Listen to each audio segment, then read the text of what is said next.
இயற்கையான டேட்ஸ், பாதாம், பிஸ்தா, cash and honey கொண்டு தயாரிக்கப்பட்ட lion date nut bites. Sir, cab auto பைக்குன்னா ரெட் டாக்ஸி மட்டும்தான்.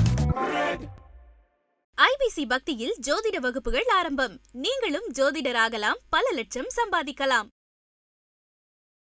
இந்த பிரபஞ்சத்திடம் நாம் எப்படி ஐக்கியமாக வேணும், இந்த பிரபஞ்சத்திடம் எப்படி நாம் சில விஷயங்களை கேட்டு வாங்கி பெற்று கொள்ள முடியும் அப்படின்றதுக்கு ஏதாவது பயிற்சிகள், முத்திரைகள், ஏதாவது வழிபாட்டு முறைகள் அப்படி ஏதாவது இருக்குதா? கண்டிப்பா இருக்கு, மூணுமே இருக்கு. அப்போ முத்திரைகள் பத்தி சொல்ல முடியுமா? நாசி காக்க. நாசினா என்ன உங்களுக்கு? மூக்கு. மூக்கு. காக்கற அதாவது ஆக்கரன்னு சொல்லுவாங்க. அப்படின்னா மூக்குடைய. இந்த முத்திரைகளை கையில் வச்சுக்கிட்டு உங்களுடைய சுவாசத்தை, அதாவது சுவாசத்தை,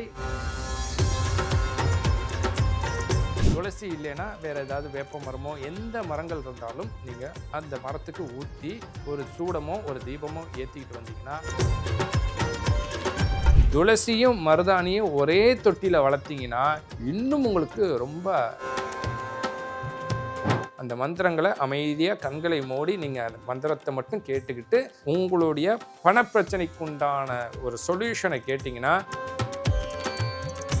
வில்வ இலைகள் கிடையாது, வில்வ மரத்தில் அந்த உடைச்ச குச்சி இருக்கு இல்லையா, அது வீட்டு வாசலில் வில்வ மர குச்சி, நாயுருவி வேர், நாயுருவினா செந்நாயுருவியோட வேர், இது ரெண்டையும் ஒரு மஞ்சள் நூலால் கட்டி வீட்டு வாசலில் நீங்கள் கட்டினீங்கனாலே உங்களுக்கு வீட்டில் ஏற்படக்கூட பிரபஞ்சத்தை நம்மிடம் ஈர்ப்பதற்கான வாழ்வியல் பரிகாரம், அது பிரபஞ்சம் நாம் சொல்வதை கேட்பதற்கான வாழ்வியல் பரிகாரம் அப்படின்னா என்னங்கய்யா? திராடகம்ங்கக்கூடிய தீப ஒளி பயிற்சி தான்.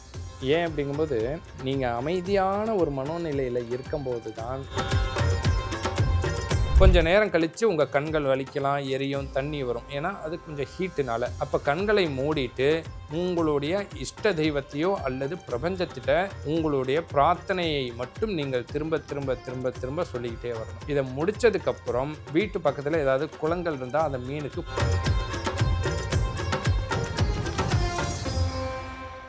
ஐபிசி பக்தி நேயர்களுக்கு இனிமையான இந்நேரத்து வணக்கங்கள். இன்று நம்மோடு திரு அறம்மிகு அடிகளார் அவர்கள் இணைஞ்சிருக்காங்க. அவர்கிட்ட நிறைய விஷயங்கள், வாழ்க்கைக்கு தேவையான வழிகாட்டுதல்களை கேட்டு தெரிஞ்சுக்கலாம். ஐயா வணக்கம். வணக்கம். பிரபஞ்ச மகாசக்தி அப்படிங்கிறது தொடர்பில் நிறைய பேருக்கு நிறைய ஒரு தேடல் அப்படிங்கிறது இருக்குயா. இப்போ 3, 6, 9 அந்த டெஸ்லாவுடைய இலக்கங்களாக இருக்கட்டும், எண்களாக இருக்கட்டும், இப்படி நிறைய விஷயங்களை பற்றி பேசுகிறாங்க, மேனிஃபெஸ்ட் பண்ணுறாங்க, இந்த மாதிரி நிறைய விஷயங்கள்லாம் பண்ணிட்டு இருக்காங்க. அந்த வகையில் இந்த பிரபஞ்சத்திடம் நாம் எப்படி ஐக்கியமாக வேணும், இந்த பிரபஞ்சத்திடம் எப்படி நாம் சில விஷயங்களை கேட்டு வாங்கி பெற்று கொள்ள முடியும் அப்படின்றதுக்கு ஏதாவது பயிற்சிகள், முத்திரைகள், ஏதாவது வழிபாட்டு முறைகள் அப்படி ஏதாவது இருக்குதா? கண்டிப்பாக இருக்குது, மூணுமே இருக்குது. அப்போ முத்திரைகள் பற்றி சொல்ல முடியுமா? நாசி காக்கிற முத்திரைன்னு சொல்லுவாங்க. நாசி காக்கிற பைரவ முத்திரைன்னு அதுக்கு பேர். பொதுவாக யோக பயிற்சிக்கும் இதற்கும் சம்பந்தம் இருக்கா அப்படின்னா, எண்ணற்ற கோயில்கள் இருக்குது, பரிகாரங்கள் பண்ணுறோம், பூஜைகள் பண்ணுறோம், எவ்வளவோ தடைகளை மீறி செய்தாலும் 100ல் பாதி 50 பேருக்கு நடக்கும், 50 பேர்த்துக்கு நடக்காது. காரணம் என்ன அப்படிங்கும்போது பார்த்திங்கன்னா, அவங்களுடைய ஊழ்வினை கர்மா, அது கர்மா அதனால் உனக்கு நடக்கலை, விதி அதனால் நடக்கலைன்னு சொல்லுவாங்க. ஆனால் ஊழ்வினை பயனாக இருக்கட்டும், கர்மாவாக இருக்கட்டும், நீங்கள் கோயிலுக்கு போய் நடக்காத விஷயங்களும் இந்த நாசி காக்கிற முத்ரா பயிற்சியில் கண்டிப்பாக நடக்கும். முத்ரை பயிற்சின்னு எல்லாம் ஐயோ அதுவா இதுவான்னு பயந்துருவாங்க. ஆனால் பேரே கொஞ்சம் நாசி காக்கிற முத்ரா பயிற்சி அப்படின்னும் போது அந்த பேரே கொஞ்சம் பெருசாக இருக்கு இல்லையா, அதனால கொஞ்சம் பயம் வரதான் செய்யும். நாசினா என்ன உங்களுக்கு? மூக்கு. மூக்கு. காக்கிற அதாவது ஆக்கரன்னு சொல்லுவாங்க. அப்படின்னா மூக்குடைய நுனி, வேற ஒன்றுமே கிடையாது. இறைவன் எங்கே இருக்கார்னா உங்களுடைய பிருவ மத்தியில் குடிகொண்டு இருக்கிறார். கோயிலில் மூலஸ்தானத்துக்கும் வெளியில் இருக்கக்கூடிய வாகனத்திற்கும் ஒரு தொடர்பு இருக்குது. என்ன? கோயிலில் மூலஸ்தானத்தில் இருக்கக்கூடிய சுவாமிக்கு வாகனத்தின் மூலியமாக தான் சுவாசம் போகுதுன்னு ஒரு ஐதீகம். நடுவில் குறுக்க போகக்கூடாது, நந்திக்கு குறுக்க. ஏன்னா அங்கேருந்து சுவாமிக்கு சுவாசம் போகிறதே, பிராணன் போகிறதே அங்கேருந்துன்னு சொல்லுவாங்க.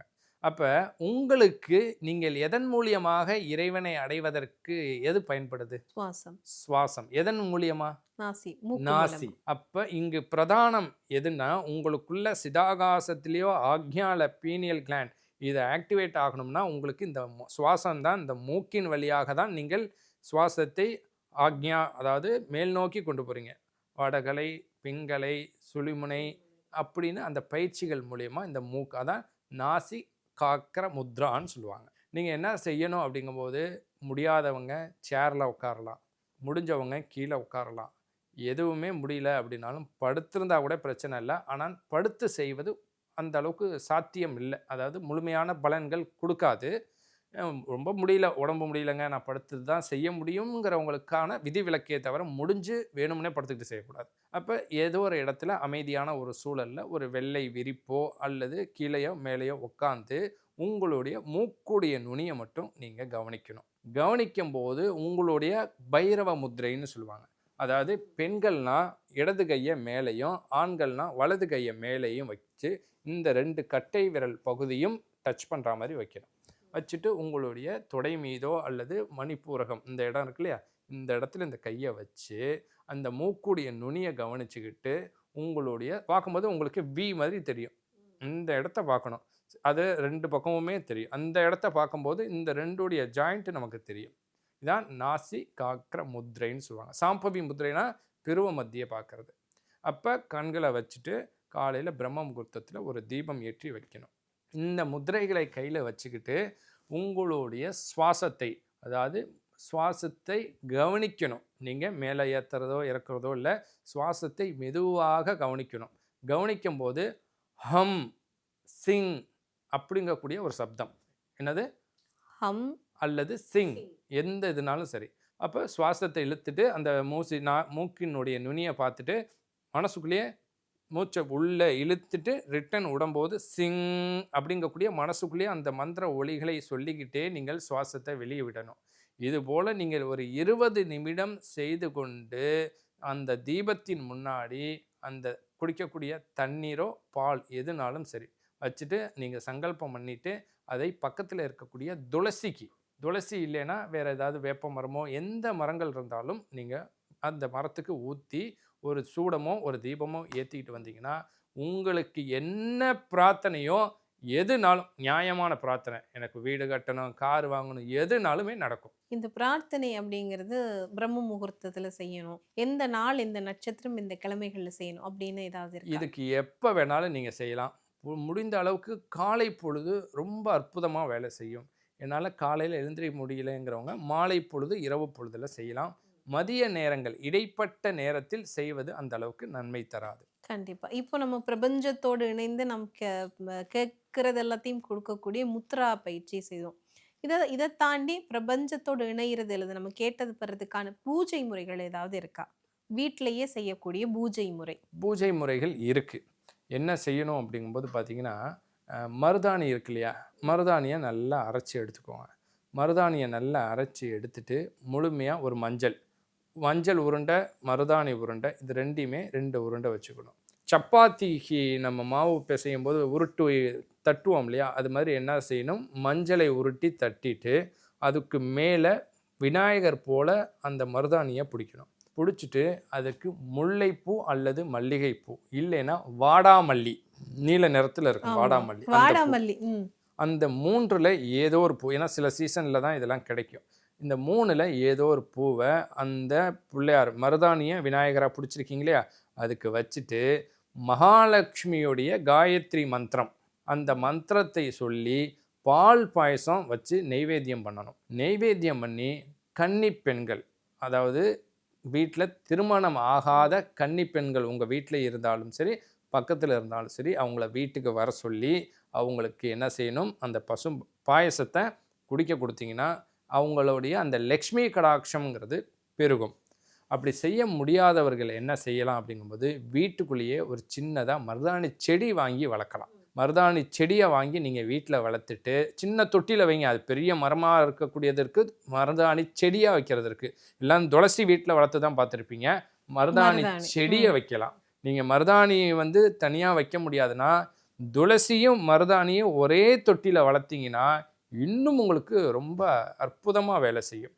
அதுக்கு வெள்ளி செவ்வாய் மட்டும் தூப தீபம் காட்டி நீங்கள் மகாலட்சுமியுடைய ஸ்தோத்திரத்தை சொல்லலாம். எனக்கு மந்திரம் தெரியாதுன்னா நீங்கள் செல்ஃபோன்லேயோ யூடியூப்லேயோ அந்த மந்திரத்தை போட்டு அமைதியாக அந்த மந்திரத்தை மட்டும் கவனிக்கணும்.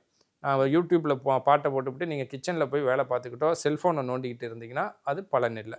அந்த மந்திரங்கள் எனக்கு தெரியாது, வாயில் வரல, சொல்ல முடியலன்னா அந்த துளசியும் மருதாணி செடியும் ஒன்றா இருக்கு இல்லையா, அதுக்கு முன்னாடி பச்சரிசி மாவில் ஒரு கோலம் போட்டு தீபம் ஏற்றி அந்த மந்திரங்களை அமைதியாக கண்களை மூடி நீங்கள் அந்த மந்திரத்தை மட்டும் கேட்டுக்கிட்டு உங்களுடைய பணப்பிரச்சனைக்குண்டான ஒரு சொல்யூஷனை கேட்டிங்கன்னா இயற்கையாகவே அந்த பிரச்சனை உங்களுக்கு குறைய ஆரம்பிச்சிடும், முழுமையாக தீர ஆரம்பிச்சிடும். இது வந்து மகாலட்சுமியுடைய வழிபாட்டு முறையில் வந்து நம்ம வீட்டில இருந்தே செய்யக்கூடிய ஒரு மிகப்பெரிய வழிபாட்டு முறை. இது பணவசியத்துக்கான ஒரு வழிபாட்டு முறைன்னு எடுத்துக்கலாங்களா? கண்டிப்பாக எடுத்துக்கலாம். இப்போ மருதாணி, துளசி இது மாதிரி வேற என்ன செடிகளை வந்து நம்ம வீட்டில் வைக்கிறப்போ பண வசியத்தை வந்து ஈர்த்து தரக்கூடிய செடிகளாக இருக்கும் வீட்டில் வைத்து வணங்கக்கூடிய மாதிரி? கண்டிப்பாக மணி பிளான்ட்டை சொல்ல மாட்டேன். ஆனால் என்ன அப்படிங்கும்போது மணி பிளான்ட்டை காட்டிலுமே உங்களுக்கு மருதாணியும் வில்வ மர குச்சி, வில்வ இலைகள் கிடையாது, வில்வ மரத்தில் அந்த உடைச்ச குச்சி இருக்கு இல்லையா, அது வீட்டு வாசலில் வில்வ மர குச்சி, நாயுருவி வேர், நாயுருவினா செந்நாயுருவியோட வேர், இது ரெண்டையும் ஒரு மஞ்சள் நூலால் கட்டி வீட்டு வாசலில் நீங்கள் கட்டினீங்கனாலே உங்களுக்கு வீட்டில் ஏற்படக்கூட பணம் சம்பந்தப்பட்ட தொழில் சம்பந்தப்பட்ட நஷ்டங்கள் விரயங்கள் குறையும். கண்டிப்பாங்க. இப்போ பிரபஞ்ச வழிபாடு அப்படின்னு சொல்லும்போது பிரபஞ்சத்திடமிருந்து நம்ம அனைத்தையும் வந்து கேட்டு பெற்றுக்கொள்ளலாம் அப்படின்னு ஒரு மிகப்பெரிய ஒரு கான்செப்ட் இருக்கு. இந்த கான்செப்டை நம்ம வந்து முத்திரைகள் மூலமா பார்த்துட்டோம், அதே போல வந்து இந்த மாதிரி வழிபாடு முறை மூலமா பார்த்துட்டோம். கண்டிப்பாக அடுத்து வந்து வாழ்வியல் பரிகாரம் தான் பிரபஞ்சத்தை நம்மிடம் ஈர்ப்பதற்கான வாழ்வியல் பரிகாரம், அல்லது பிரபஞ்சம் நாம் சொல்வதை கேட்பதற்கான வாழ்வியல் பரிகாரம் அப்படின்னா என்னங்கய்யா? திராடகம்ங்கக்கூடிய தீப ஒளி பயிற்சி தான். ஏன் அப்படிங்கும்போது நீங்கள் அமைதியான ஒரு மனோநிலையில் இருக்கும்போது தான் பிரபஞ்சத்துடைய குரல் உங்களுக்கு கேட்கும், நீங்கள் நினைக்கிறது பிரபஞ்சத்திட்ட போய் சேரும். நிறைய பேர் பேசிகிட்டு இருக்கும்போது நீங்கள் என்ன சொல்ல வரீங்கன்னு அவங்களுக்கும் புரியாது, அவங்க சொல்கிறது உங்களுக்கும் புரியாது. அப்போ ஒரு ஏகாந்தமான இடம், அதாவது பிரம்ம முகூர்த்தம் தான் அது. ஏன்னா அந்த நேரம் தான் தேவையில்லாத சப்தங்கள் எப்பயுமே இருக்காது, மனசும் ஒரு தெளிவான ஒரு அமைதி நிலையில் இருக்கும். அப்போ அந்த பிரபஞ்ச நேரத்தில், அதாவது பிரம்ம முகூர்த்தத்தில், பிரபஞ்ச நேரம்னு சொல்கிறேன், ஏன்னா பிரம்ம முகூர்த்தத்தில் என்ன செய்யணும், தீப ஒளி நீங்கள் உட்காந்துருக்கீங்கன்னா நீங்கள் உட்காந்ததுக்கும் ஒரு 1.5 அடி தள்ளி உங்களுடைய கண்களுக்கு நேராக அந்த தீப ஒளியை பார்க்குற மாதிரி வைக்கணும். அதாவது இதை திராடகம்னு சொல்லுவாங்க. அந்த தீப ஒளியை ஒரு குறிப்பிட்ட நேரம் பார்க்கணும். பார்க்கும்போது அந்த ஒளியை சுற்றி எல்லாம் பிளர்டாக தெரியும், அந்த ஒளி மட்டும் தனியாக தெரியும். கொஞ்சம் நேரம் கழித்து உங்கள் கண்கள் வலிக்கலாம், எரியும், தண்ணி வரும், ஏன்னா அது கொஞ்சம் ஹீட்டுனால. அப்போ கண்களை மூடிட்டு உங்களுடைய இஷ்ட தெய்வத்தையோ அல்லது பிரபஞ்சத்திட்ட உங்களுடைய பிரார்த்தனையை மட்டும் நீங்கள் திரும்ப திரும்ப திரும்ப திரும்ப சொல்லிக்கிட்டே வரணும். இதை முடித்ததுக்கப்புறம் வீட்டு பக்கத்தில் ஏதாவது குளங்கள் இருந்தால் அந்த மீனுக்கு பொறி போடலாம். இல்லை வானரம், அதாவது அனுமன், ஆஞ்சநேயர், அவர் இருந்தாருன்னா அவருக்கு வாழைப்பழம் கொடுக்கலாம், யானைக்கு வாழைப்பழம் கொடுக்கலாம். எதுவுமே இல்லை அப்படிங்கும்போது வீட்டு மாடியிலையோ வெளியவோ ஏதாவது பட்சிகளுக்கு தானியங்கள் போடலாம். அந்த பயிற்சி பண்ணிட்டு மற்ற ஜீவராசிகளுக்கு, உயிருக்கு நீங்கள் ஏதோ ஒரு அன்னம் கொடுத்தால் இந்த பிரபஞ்சம் உங்களுடைய பிரார்த்தனையை நிறைவேற்றி கொடுக்கும். இப்போ பிரபஞ்சம் நான் சொல்வதை கேட்கிறது, அல்லது பிரபஞ்சம் என்னோட ஏதோ ஒரு கனெக்டிவிட்டியில் இருக்கு அப்படிங்கிறத சாதாரணமாக ஒரு மனிதனால எப்படி புரிந்து கொள்ள முடியும்? எளிமையாக புரிஞ்சுக்கலாம். நீங்கள் இத்தனை நாள் வரைக்கும் ஒரு விஷயத்தை நினச்சிக்கிட்டே இருப்பீங்க, நடக்கவே நடக்காது. உங்களுக்குள்ள ஒரு குழப்பம் இருந்துக்கிட்டே இருக்கும், சந்தேகங்கள் இருந்துக்கிட்டே இருக்கும். இதை நீங்கள் செய்யும்போது உங்கள்கிட்டேருந்து முதல்ல குழப்பம் விலகும், சந்தேகங்கள் தீரும், நீங்கள் நினைக்காத விஷயங்கள்லாம் நடக்க ஆரம்பிக்கும். ஏன்னா இந்த பயிற்சி செஞ்சு ஒருத்தவங்களுக்கு வீட்டில் ஒரு பிரச்சனை, ஒரு ஆக்சிடெண்ட்டு, பணம் வரவே இல்லை, ஒரு 7-8 வருஷம் ஆகிப்போச்சு. அவங்களையும் எல்லாமோ பண்ணி பார்த்துட்டாங்க, கிடைக்கல. ஒரு 15-20 நாள் செஞ்சுருப்பாங்க. திடீர்னு அந்த இன்சூரன்ஸ் கம்பெனிலேருந்து 10 வருஷம் கழிச்சு வந்து நீங்கள் அப்போ கேட்டிருந்தீங்க, உங்களுக்கு கிளைம் ஆயிடுச்சு, கையெழுத்து போட்டு வாங்கிக்கோங்க அப்படின்னு சொல்லி வந்து கொடுத்துட்டு போகிறாங்க. இது மாதிரி நிறைய பேர் இந்த பயிற்சிகளை செய்து வாழ்க்கையில் நான் எதிர்பார்க்காத விஷயங்கள்லாம் நடந்திருக்குன்னு சொல்லியிருக்காங்க. ஒரு கார்மெண்ட்ஸில் வேலை செய்கிறவருக்கு சும்மா லோக்கலில் வந்து கான்ட்ராக்ட் எடுத்து வேலை பார்த்துக்கிட்டு இருந்தார், திடீர்னு ரஷ்யாவிலேருந்து அவருக்கு எதிர்பார்க்காம ஆர்டரு. இது மாதிரி எவ்வளவோ அற்புதங்கள் இந்த பயிற்சியில் நடந்துக்கிட்டு இருக்கு. இது வரும்போதே உங்களுக்கே தெரியாதா, இவ்வளோ நேரம் வரைக்கும் நடக்கலை, இப்போ எல்லாம் மாறி நடக்குதே அப்படிங்கும்போது இது இந்த பயிற்சியினால் உங்களால் உணர்ந்து கொள்ள முடியும். கண்டிப்பாங்க. அது பிரபஞ்சத்தோட எப்படி நம்ம இணைத்து கொள்வது, அதோட எப்படி பேசுறது, அதுக்கான வழிமுறைகள் என்ன அப்படின்றத வந்து இந்த காணொளி முழுவதும் சொல்லியிருந்தீங்க. இந்த நேரத்துக்கும் உங்களுடைய இந்த நேர்காணலுக்கும் ரொம்பவே நன்றிங்க ஐயா. சந்தோஷம், மிக்க நன்றி. பூமேவு ஷண்முக விலாசமும் மீராறு புருவமும் கிரீடமுடியும் பொட்டு நுதலும் கனக குண்டலமும் அருள் மாறி பொழியும் ஈராறு விழியும் மாமேவு செம்பவள வாய்மந்த காசமும் மாலையணியும் கழுத்தும் வாகு கேயூரமும் ஈராறு புயமும் கையும் வடிவேலும் அபயகரமும். இயற்கையான டேட்ஸ், பாதாம், பிஸ்தா, கேஷு அண்ட் ஹனி கொண்டு தயாரிக்கப்பட்ட lion date nut bites. Sir cab auto பைக்குன்னா ரெட் டாக்ஸி மட்டும்தான். ஐபிசி பக்தியில் ஜோதிட வகுப்புகள் ஆரம்பம். நீங்களும் ஜோதிடராகலாம், பல லட்சம் சம்பாதிக்கலாம்.